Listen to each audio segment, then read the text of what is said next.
Iya, bagaimana Ji perkembangan terbaru untuk tahapan pemilihan ketua RT RW di Makassar seperti apa sendiri dari kita melihat? Setelah kami saya telepon kabak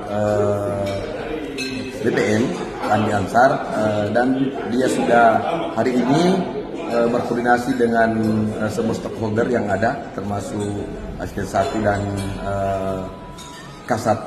Kasatpol untuk pengamanannya. Tapi intinya adalah semua tahapan perwali dan juknis sudah berjalan dengan baik dan sesuai prosedural, termasuk DPS dan DPT sudah sesuai.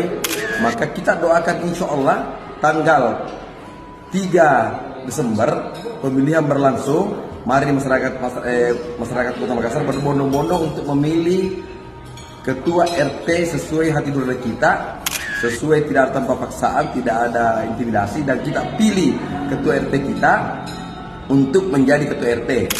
Nah, jadi insya Allah tanggal 3 Desember jadi pemilihan ketua RT Kota Makassar. Jadi berkaitan dengan isu-isu penundaan itu akhirnya akan tetap dilaksanakan sesuai dengan regulasi dan tahapan yang sementara berlanjut ini Aji.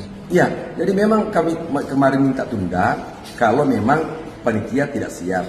Tapi setelah saya telepon kabak BPM dan semua sudah siap berjalan sesuai prosedurnya, tahapannya, ya maka tidak ada jalan, harus dilanjutkan.